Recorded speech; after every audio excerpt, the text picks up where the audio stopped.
मुंशी प्रेमचंद्र द्वारा रचित उपन्यास रंगभूमि अध्याय 28। सोफिया के चले जाने के बाद विनय के विचार स्थल में भांति भांति की शंकाएं होने लगी। मन एक भीरू शत्रु है जो सदैव पीठ के पीछे से वार करता है। जब तक सोफी सामने बैठी थी उसे सामने आने का साहस न हुआ। सोफी के पीठ फेरते ही उसने ताल ठोकनी शुरू की। न जाने मेरी बातों का सोफिया पर क्या असर हुआ। कहीं वह यह तो नहीं समझ गई कि मैंने जीवन पर्यंत के लिए सेवा व्रत धारण कर लिया है। मैं भी कैसा मंद बुद्धि हूँ। उसे माताजी की अप्रसन्नता का भय दिलाने लगा। जैसे भोले भाले बच्चों की आदत होती है कि प्रत्येक बात पर अम्मा से कह देने की धमकी देते हैं। जब वह मेरे लिए इतना आत्म बलिदान कर रही है, यहाँ तक कि धर्म के पवित्र बंधन को भी तोड़ देने के लिए तैयार है, तो उसके सामने मेरा सेवा व्रत और कर्तव्य का ढोंग रचना संपूर्णतः नीति विरुद्ध है। मुझे वह मन में कितना निष्ठुर, कितना भीरू, कितना हृदय शून्य समझ रही होगी। माना कि परोपकार आदर्श जीवन है, लेकिन स्वार्थ भी तो सर्वथा त्याज्य नहीं। बड़े से बड़ा जाति भक्त भी स्वार्थ की ओर ही झुकता है। स्वार्थ का एक भाग मिटा देना जाति सेवा के लिए काफी है। यही प्राकृतिक नियम है। ओह, मैंने अपने पांव में कुल्हाड़ी मारी। वह कितनी गर्वशीला है। फिर भी मेरे लिए उसने क्या क्या अपमान न सहे। मेरी माता ने उसका जितना अपमान किया, उसका कदाचित उसकी माता ने किया होता तो वह उनका मुंह न देखती। मुझे आखिर सूझी क्या। निस्संदेह मैं उसके योग्य नहीं हूँ। उसकी विशाल मनस्विता मुझे भयभीत करती है। पर क्या मेरी भक्ति मेरी त्रुटियों की पूर्ति नहीं कर सकती? जहांगीर जैसा आत्मसेवी मंद बुद्धि पुरुष अगर नूरजहां को प्रसन्न रख सकता है, तो क्या मैं अपने आत्मसमर्पण से, अपने अनुराग से उसे संतुष्ट नहीं कर सकता? कहीं वो मेरी शिथिलता से अप्रसन्न होकर मुझसे सदा के लिए विरक्त ना हो जाए। यदि मेरे सेवा व्रत, मातृभक्ति और संकोच का यह परिणाम हुआ, तो यह जीवन दुस्सह हो जाएगा। कितना अनुपम सौंदर्य है। उच्च शिक्षा और विचार से मुख पर कैसी आध्यात्मिक गंभीरता आ गई है। मालूम होता है कोई देवी इंद्रलोक से उतर आई है। मानो बहिर्जगत से उसका कोई संबंध ही नहीं, अंतर जगत में ही विचरती है। विचारशीलता स्वाभाविक सौंदर्य को कितना मधुर बना देती है। विचारोत्कर्ष ही सौंदर्य का वास्तविक श्रृंगार है। वस्त्राभूषणों से तो उसकी प्राकृतिक शोभा ही नष्ट हो जाती है। वह कृत्रिम और वासनामय हो जाता है। हास्य और मुस्कान में जो अंतर है, धूप और चांदनी में जो अंतर है, संगीत और काव्य में जो अंतर है, वही अंतर अलंकृत और परिष्कृत सौंदर्य में है। उसकी मुस्कान कितनी मनोहर है, जैसे बसंत की शीतल वायु या किसी कवि की अछूती सूझ। यहाँ किसी रूपमयी सुंदरी से बातें करने लगे तो चित्त मलिन हो जाता है। या तो शीन काफ ठीक नहीं, या लिंग भेद का ज्ञान नहीं। सोफी के लिए व्रत, नियम, सिद्धांत की उपेक्षा करना क्षम्य ही नहीं, श्रेयस्कर भी है। यह मेरे लिए जीवन और मरण का प्रश्न है। उसके बगैर मेरा जीवन एक सूखे वृक्ष की भांति होगा, जिसे जल की अविरल वर्षा भी पल्लवित नहीं कर सकती। मेरे जीवन की उपयोगिता, सार्थकता ही लुप्त हो जाएगी। जीवन रहेगा पर आनंद विहीन, प्रेम विहीन, उद्देश्य विहीन। विनय इन्हीं विचारों में डूबा हुआ था कि दारोगा जी आकर बैठ गए और बोले, मालूम होता है अब यह बला सिर से जल्द ही टलेगी। एजेंट साहब यहाँ से कूच करने वाले हैं। सरदार साहब ने शहर में डोंडी फिरवा दी है कि अब किसी को कस्बे से बाहर जाने की जरूरत नहीं। मालूम होता है मेम साहब ने यह हुक्म दिया है। विनय बोले, मेम साहब बड़ी विचारशील महिला हैं। दरोगा बोला, यह बहुत ही अच्छा हुआ, नहीं तो अवश्य उपद्रव हो जाता और सैकड़ों जाने जाती। जैसा तुमने कहा, मेम साहब बड़ी विचारशील हैं, हालांकि उम्र अभी कुछ नहीं। विनय बोला, आपको खूब मालूम है कि वह कल यहाँ से चली जाएंगी। दरोगा बोला, हाँ, और क्या सुनी सुनाई कहता हूँ। हाकिमों की बातों की घंटे घंटे टोह लगती है। रसद और बेगार, जो एक सप्ताह के लिए ही ली जाने वाली थी, बंद कर दी गई है। विनय बोला, यहाँ फिर ना आएंगी। दरोगा बोला, तुम तो इतने अधीर हो रहे हो मानो उन पर आसक्त हो। विनय ने लज्जित होकर कहा, मुझसे उन्होंने कहा था कि कल तुम्हें देखने आऊंगी। दरोगा बोला, कह दिया होगा, पर अब उनकी तैयारी है। यहाँ तो खुश हैं कि बेदाग बच गए, नहीं तो और सभी जगह जेलरों पर जुर्माने किए हैं। दरोगा जी चले गए तो विनय सोचने लगा, सोफिया ने कल आने का वादा किया था। क्या अपना वादा भूल गई? अब ना आएगी? यदि एक बार आ जाती तो मैं उसके पैरों पर गिरकर कहता, सोफी, मैं अपने होश में नहीं हूँ। देवी अपने उपासक से इसलिए तो अप्रसन्न नहीं होती कि वह उसके चरणों को स्पर्श करते हुए भी झिझकता है। यह तो उपासक की अश्रद्धा का नहीं, असीम श्रद्धा का चिन्ह है। ज्यों-ज्यों दिन गुजरता था, विनय की व्यग्रता बढ़ती जाती थी, मगर अपने मन की व्यथा किससे कहे? उसने सोचा, रात को यहाँ से किसी तरह भागकर सोफी के पास जा पहुँचूं। हाँ, दुर्दैव वह मेरी मुक्ति का आज्ञा पत्र तक लाई थी। उस वक्त मेरे सिर पर न जाने कौन सा भूत सवार था। सूर्यास्त हो रहा था। विनय सिर झुकाए दफ्तर के सामने टहल रहा था। सहसा उसे ध्यान आया, क्यों ना फिर बेहोशी का बहाना करके गिर पड़ूं। यहाँ सब लोग घबरा जाएंगे और ज़रूर सोफी को मेरी खबर मिल जाएगी। अगर उसकी मोटर तैयार होगी तो एक बार मुझे देखने आ जाएगी। पर यहाँ तो स्वांग भरना भी नहीं आता। अपने ऊपर खुद ही हंसी आ जाएगी। कहीं हंसी रुक ना सकी तो भद्द हो जाएगी। लोग समझ जाएंगे बना हुआ है। काश इतना मूसलाधार पानी बरस जाता कि वह घर से बाहर निकल ही ना सकती। पर कदाचित इंद्र को भी मुझसे बैर है। आकाश पर बादल का कहीं नाम नहीं, मानो किसी हत्यारे का दयाहीन हृदय हो। क्लार्क को ही कुछ हो जाता तो आज उसका जाना रुक जाता। जब अंधेरा हो गया तो उसे सोफी पर क्रोध आने लगा। जब आज ही यहाँ से जाना था तो उसने मुझसे कल आने का वादा ही क्यों किया? मुझसे जानबूझकर झूठ क्यों बोली? कि अब कभी मुलाकात ही ना होगी तब पूछूंगा। उसे खुद समझ जाना चाहिए था कि यह इस वक्त अस्थिर चित्त हो रहा है। उससे मेरे चित्त की दशा छिपी नहीं है। वह उस अंतर्द्वंद को जानती है जो मेरे हृदय में इतना भीषण रूप धारण किए हुए है। एक ओर प्रेम और श्रद्धा है तो दूसरी ओर अपनी प्रतिज्ञा, माता की अप्रसन्नता का भय और लोक निंदा की लज्जा। इतने विरुद्ध भावों के समागम से यदि कोई अनर्गल बातें कहने लगे तो उसमें आश्चर्य ही क्या। उसे इस दशा में मुझसे खिन्न न होना चाहिए था। अपनी प्रेम में सहानुभूति से मेरी हृदयाग्नि को शांत करना चाहिए था। अगर उसकी यही इच्छा है कि मैं इसी दशा में घुल घुल कर मर जाऊं तो यही सही। यह हृदयदाह जीवन के साथ ही शांत होगा। ये 2 दिन कितने आनंद के थे। रात हो रही है, फिर उसी अंधेरी दुर्गंधमय कोठरी में बंद कर दिया जाऊंगा। कौन पूछेगा कि मरते हो या जीते। इस अंधकार में दीपक की ज्योति दिखाई भी दी तो जब तक वहां पहुंचूं नजरों से ओझल हो गई। इतने में दरोगा जी फिर आए, पर अब कि वह अकेले न थे, उनके साथ एक पंडित जी भी थे। विनय सिंह को ख्याल आया कि मैंने इन पंडित जी को कहीं देखा है, पर याद न आता था कहाँ देखा है। दरोगा जी देर तक खड़े पंडित जी से बातें करते रहे। विनय सिंह से कोई न बोला। विनय ने समझा मुझे धोखा हुआ होगा, कोई और आदमी होगा। रात को सब कैदी खा पी कर लेटे। चारों ओर से द्वार बंद कर दिए गए। विनय थरथरा रहा था कि मुझे भी अपनी कोठरी में जाना पड़ेगा, पर न जाने क्यों उसे वहीं पड़ा रहने दिया गया। रोशनी गुल कर दी गई। चारों ओर सन्नाटा छा गया। विनय उसी उद्विग्न दशा में खड़ा सोच रहा था, कैसे यहाँ से निकलूं। जानता था कि चारों तरफ से द्वार बंद हैं। न रस्सी है, न कोई यंत्र, न कोई सहायक, न कोई मित्र। उस पर भी वह प्रतीक्षा भाव से द्वार पर खड़ा था कि शायद कोई हिकमत सूझ जाए। निराशा में प्रतीक्षा अंधे की लाठी है। सहसा सामने से एक आदमी आता हुआ दिखाई दिया। विनय ने समझा कोई चौकीदार होगा।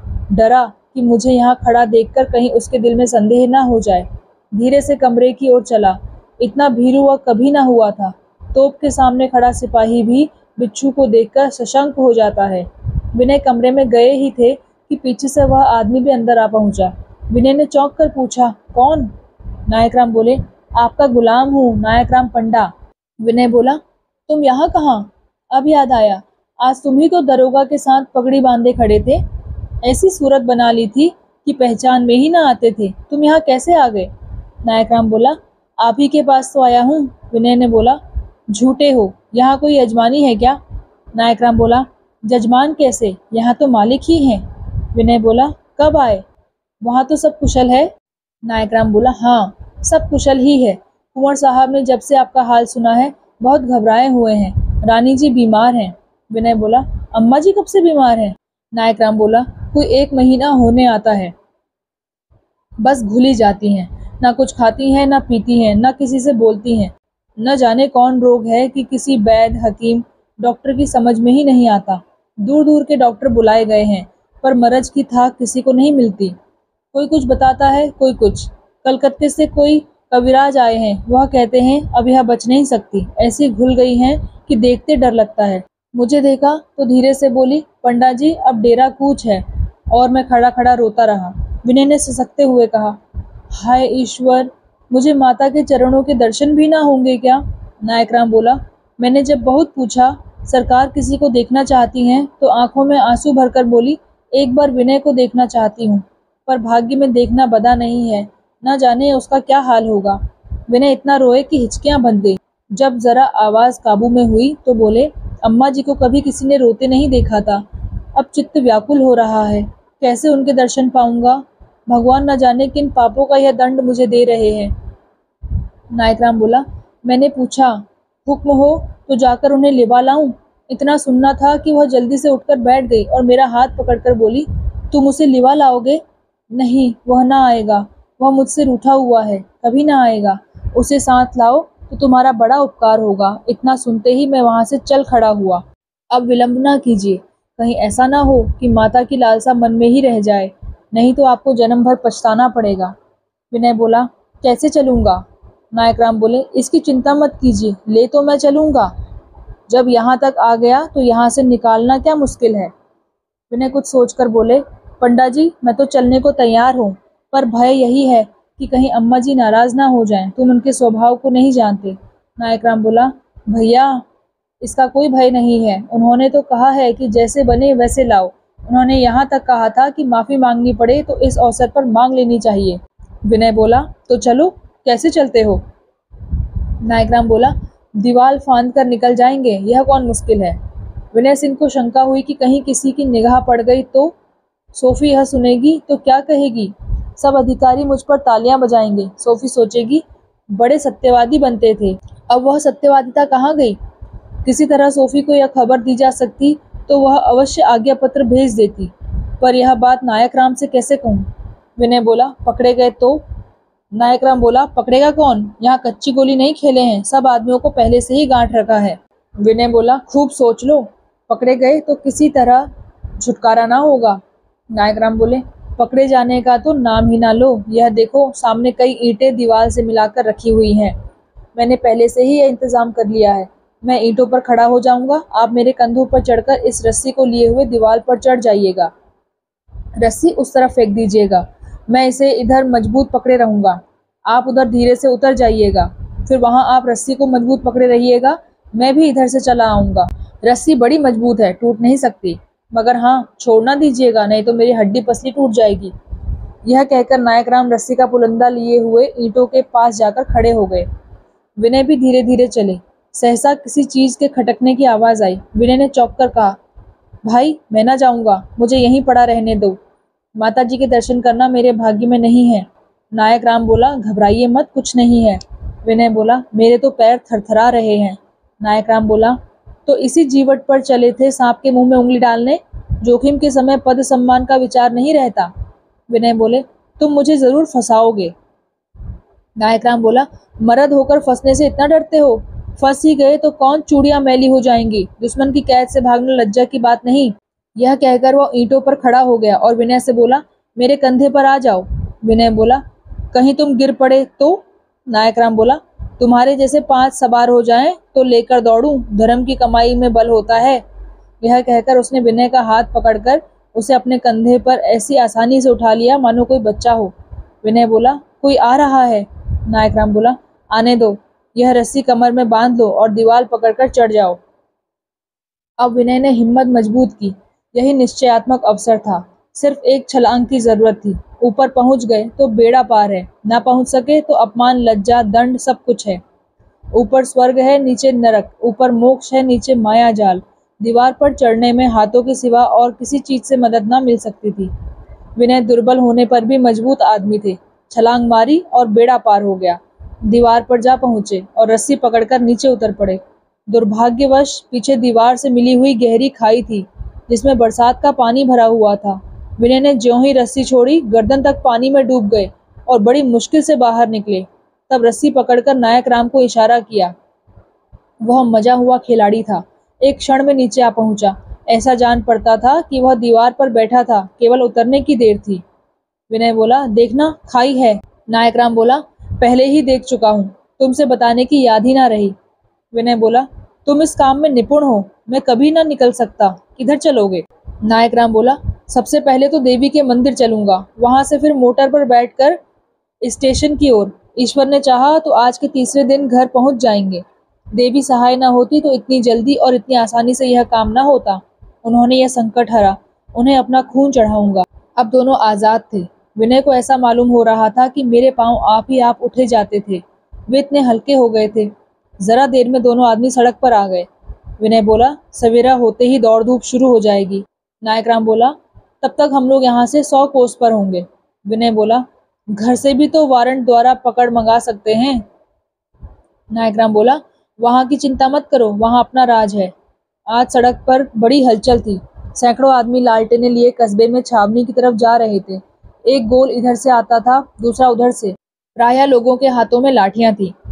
विनय सिंह को कुतूहल हुआ, आज यह भीड़ भाड़ कैसी?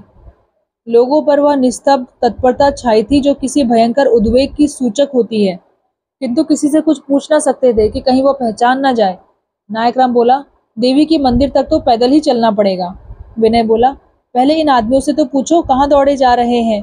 मुझे तो ऐसा मालूम हो रहा है कि कहीं कुछ गड़बड़ हो गई। नायकराम बोला, होगी, हमें इन बातों से क्या मतलब, चलो अपनी राह चलें। विनय बोला, नहीं नहीं, जरा पूछो तो क्या बात है। नायकराम ने एक आदमी से पूछा तो ज्ञात हुआ कि 9 बजे के समय एजेंट साहब अपनी मेम साहब के साथ मोटर पर बैठे हुए बाजार की तरफ से निकले। मोटर बड़ी तेजी से जा रही थी। चौराहे पर पहुंची तो एक आदमी जो बाईं ओर से आ रहा था मोटर के नीचे दब गया। साहब ने आदमी को दबते हुए देखा पर मोटर को रोका नहीं। यहाँ तक कि कई आदमी मोटर के पीछे दौड़े।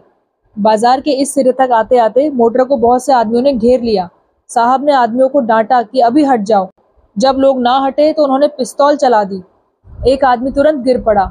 अब लोग क्रोधोन्माद की दशा में साहब के बंगले पर जा रहे थे। विनय ने पूछा, वहां जाने की क्या जरूरत है? एक आदमी बोला, जो कुछ होना है वह हो जाएगा। यही ना होगा, मारे जाएंगे। मारे तो यूं ही जा रहे हैं, एक दिन तो मरना ही है। 10-5 आदमी मर गए तो कौन संसार सूना हो जाएगा। विनय के होश उड़ गए। यकीन हो गया कि आज कोई उपद्रव अवश्य होगा। बिगड़ी हुई जनता बहुत जल प्रवाह है जो किसी के रोक के नहीं रुकता। ये लोग झल्लाए हुए हैं। इस दशा में इनसे धैर्य और क्षमा की बातें करना व्यर्थ है। कहीं ऐसा ना हो कि ये लोग बंगले को घेर लें। सोफिया भी वहीं है, कहीं उस पर आघात कर बैठे। दुरावेश में सौजन्य का नाश हो जाता है। नायकराम से बोले, पंडा जी जरा बंगले तक होते चलें। नायकराम बोला, किसके बंगले तक? विनय बोला, पॉलिटिकल एजेंट के। नायकराम बोला, उनके बंगले पर जाकर क्या कीजिएगा? क्या अभी तक परोपकार से जी नहीं भरा? ये जाने वह जाने, हमसे आपसे मतलब? विनय बोला, नहीं, मौका नाजुक है, वहां जाना जरूरी है। नायकराम बोला, नाहक अपनी जान के दुश्मन हुए हो, वहां कुछ दंगा हो जाए तो? मर्द है ही, चुपचाप खड़े मुंह तो देखा ना जाएगा। 2-4 हाथ इधर या उधर चला ही देंगे, बस धरपकड़ हो जाएगी, इससे क्या फायदा? विनय बोला, कुछ भी हो, मैं यहाँ यह हंगामा होते देखकर स्टेशन नहीं जा सकता। नायकराम बोला, रानी जी तिल तिल पर पूछती होंगी। विनय बोला, तो यहाँ कौन, हमें 2-4 दिन लग जाते हैं, तुम यही ठहरो, मैं अभी आता हूँ। नायकराम बोला, जब तुम्हें कोई भय नहीं है तो यहाँ कौन रोने वाला बैठा हुआ है? मैं आगे आगे चलता हूँ, देखना साथ ना छोड़ना। यह ले लो, जोखिम का मामला है, मेरे लिए यह लकड़ी काफी है। यह कहकर नायकराम ने एक 2 नली वाली पिस्तौल कमर से निकालकर विनय के हाथ में रख दी। विनय पिस्तौल लिए हुए आगे बढ़ा। जब राजभवन के निकट पहुंचे तो इतनी भीड़ देखी कि एक एक कदम चलना मुश्किल हो गया और भवन से एक गोली के टप्पे पर तो उन्हें विवश होकर रुकना पड़ा। सिर ही सिर दिखाई देते थे। राजभवन के सामने एक बिजली की लालटेन जल रही थी और उसके उज्जवल प्रकाश में हिलता मचलता रुकता ठिठकता हुआ जन प्रवाह इस तरह भवन की ओर चल रहा था मानो उसे निगल जाएगा। भवन के सामने इस प्रवाह को रोकने के लिए वर्दीपोश सिपाहियों की एक कतार संगीने चढ़ाए चुपचाप खड़ी थी और ऊंचे चबूतरे पर खड़ी होकर सोफी कुछ कह रही थी, पर इस हुल्लड़ में उसकी आवाज सुनाई न देती थी। ऐसा मालूम होता था कि किसी विदुषी की मूर्ति है जो कुछ कहने का संकेत कर रही है। सहसा सोफिया ने दोनों हाथ ऊपर उठाए। चारों ओर सन्नाटा छा गया। सोफी ने उच्च और कंपित स्वर में कहा, मैं अंतिम बार तुम्हें चेतावनी देती हूँ कि यहाँ से शांति के साथ चले जाओ, नहीं तो सैनिकों को विवश होकर गोली चलानी पड़ेगी। एक क्षण के अंदर यह मैदान साफ हो जाना चाहिए। वीरपाल सिंह ने सामने आकर कहा, प्रजा अब ऐसा अत्याचार नहीं सह सकती। सोफी बोली, अगर लोग सावधानी से रास्ता चले तो ऐसी दुर्घटना क्यों हो? वीरपाल बोला, मोटर वालों के लिए भी कोई कानून है या नहीं? सोफी बोली, उनके लिए कानून बनाना तुम्हारे अधिकार में नहीं है। वीरपाल बोला, हम कानून नहीं बना सकते पर अपनी प्राण रक्षा तो कर सकते हैं। सोफी बोली, तुम विद्रोह करना चाहते हो और उसके कुफल का भार तुम्हारे सिर पर होगा। वीरपाल बोला, हम विद्रोही नहीं हैं, मगर यह नहीं हो सकता कि हमारा एक भाई किसी मोटर के नीचे दब जाए, चाहे वो मोटर महारानी की ही क्यों ना हो, और हम मुंह ना खोलें। सोफी बोली, वह संयोग था। वीरपाल बोला, सावधानी उस संयोग को टाल सकती थी। अब हम उस वक्त तक यहाँ से ना जाएंगे जब तक हमें वचन न दिया जाएगा कि भविष्य में ऐसी दुर्घटनाओं के लिए अपराधी को उचित दंड मिलेगा, चाहे वह कोई भी हो। सोफी बोली, संयोग के लिए कोई वचन नहीं दिया जा सकता, लेकिन सोफी कुछ और कहना चाहती थी कि किसी ने एक पत्थर उसकी तरफ फेंका, जो उसके सिर में इतनी जोर से लगा कि वह वहीं सिर थाम कर बैठ गई। यदि विनय तत्क्षण किसी ऊंचे स्थान पर खड़े होकर जनता को आश्वासन देते तो कदाचित उपद्रव न होता, लोग शांत होकर चले जाते। सोफी का जख्मी हो जाना जनता का क्रोध शांत करने को काफी न था, किंतु जो पत्थर सोफी के सिर में लगा वही कई गुने आघात के साथ विनय के हृदय में लगा। उसकी आंखों में खून उतर आया, आपे से बाहर हो गया। भीड़ को बलपूर्वक हटाता, आदमियों को ढकेलता कुचलता सोफी के बगल में जा पहुंचा, पिस्तौल कमर से निकाली और वीरपाल सिंह पर गोली चला दी। फिर क्या था, सैनिकों को मानो हुक्म मिल गया, उन्होंने बंदूकें छोड़नी शुरू की। कोहराम मच गया, लेकिन फिर भी कई मिनट तक लोग वहीं खड़े गोलियों का जवाब ईंट पत्थर से देते रहे। 2-4 बंदूकें इधर से भी चली। वीरपाल बाल बाल बच गया और विनय को निकट होने के कारण पहचान कर बोला, आप भी उन्हीं में हैं? विनय बोला, हत्यारा। वीरपाल बोला, परमात्मा हमसे फिर गया है। विनय बोला, तुम्हें एक स्त्री पर हाथ उठाते लज्जा नहीं आती? चारों तरफ से आवाजें आने लगी, विनय सिंह है, यह कहां से आ गए, यह भी उधर मिल गए, इन्हीं ने तो पिस्तौल छोड़ी है। वीरपाल बोला, शायद शर्त पर छोड़े गए हैं। कोई बोला, धन की लालसा सिर पर सवार है, और कोई बोला, मार दो एक पत्थर, सिर फट जाए, यह भी हमारा दुश्मन है। भीड़ से कोई बोला, दगाबाज है। अन्य आदमी बोला, इतना बड़ा आदमी और थोड़े से धन के लिए ईमान बेच बैठा। बंदूकों के सामने निहत्थे लोग कब तक ठहरते? जब कई आदमी अपने पक्ष में लगातार गिरे तो भगदड़ मच गई, कोई इधर भागा कोई उधर, मगर वीरपाल सिंह और उसके साथ के 5 सवार, जिनके हाथ में बंदूकें थी, राजभवन के पीछे की ओर से विनय सिंह के सिर पर आ पहुंचे। अंधेरे में किसी की निगाह उन पर ना पड़ी। विनय ने पीछे की तरफ घोड़ों की टाप सुनी तो चौंके। पिस्तौल चलाई पर वह खाली थी। वीरपाल ने व्यंग करके कहा, आप तो प्रजा के मित्र बनते थे। विनय बोला, तुम जैसे हत्यारों की सहायता करना मेरा नियम नहीं है। वीरपाल बोला, मगर हम उससे अच्छे हैं जो प्रजा की गर्दन पर अधिकारियों से मिलकर छुरी चलाए। विनय क्रोधवेश में बाज की तरह झपटे कि उनके हाथ से बंदूक छीन लें, किंतु वीरपाल के एक सहयोगी ने झपटकर विनय सिंह को नीचे गिरा दिया। दूसरा साथी तलवार लेकर उसी तरफ लपका ही था कि सोफी, जो अब तक चेतना शून्य दशा में भूमि पर पड़ी थी, चीख मारकर उठी और विनय सिंह से लिपट गई। तलवार अपने लक्ष्य पर न पहुंचकर सोफी के माथे पर पड़ी। इतने में नायकराम लाठी लिए हुए आ पहुंचा और लाठियां चलाने लगा। 2 विद्रोही आहत होकर गिर पड़े। वीरपाल अब तक हतबुद्धि की भांति खड़ा था। न उसे ज्ञात था कि सोफी को पत्थर किसने मारा, न उसने अपने सहयोगियों को ही विनय पर आघात करने के लिए कहा था। यह सब कुछ उसकी आंखों के सामने, पर उसकी इच्छा के विरुद्ध हो रहा था। पर अब अपने साथियों को देखकर वह तटस्थ न रह सका।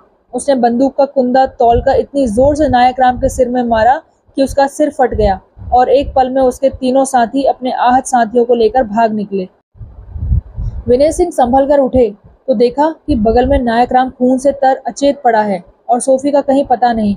उसे कौन ले गया, क्यों ले गया, कैसे ले गया, इसकी उन्हें खबर न थी। मैदान में एक आदमी भी न था। 2-4 लाशें अलबत्ता इधर उधर पड़ी हुई थी। मिस्टर क्लार्क कहाँ थे? तूफान उठा और गया, आग लगी और बुझी, पर उनका कहीं पता तक नहीं। वह शराब के नशे में मस्त, दीन दुनिया से बेखबर, अपने शयनागार में पड़े हुए थे। विद्रोहियों का शोर सुनकर सोफी भवन से बाहर निकल आई थी। मिस्टर क्लार्क को इसलिए जगाने की चेष्टा न की थी कि उनके आने से रक्तपात का भय था। उसने शांत उपायों से शांति रक्षा करनी चाहिए थी कि उसी का यह फल था। वह पहले सतर्क हो जाती तो कदाचित स्थिति इतनी भयावह न होने पाती। विनय ने नायकराम को देखा। नाड़ी का पता न था, आंखें पथरा गई थी। चिंता, शोक और पश्चाताप से चित्त इतना विकल हुआ कि वह रो पड़े। चिंता थी माता की, उसके दर्शन भी न करने पाया। शोक था सोफिया का, न जाने उसे कौन ले गया। पश्चाताप था अपनी क्रोधशीलता पर, कि मैं ही इस सारे विद्रोह और रक्तपात का कारण हूँ। अगर मैंने वीरपाल पर पिस्तौल न चलाई होती तो यह उपद्रव शांत हो जाता। आकाश में श्यामल घनघटा छाई हुई थी, पर विनय के हृदय आकाश पर छाई हुई शोक घटा उससे कहीं घनघोर, अपार और असूझ थी।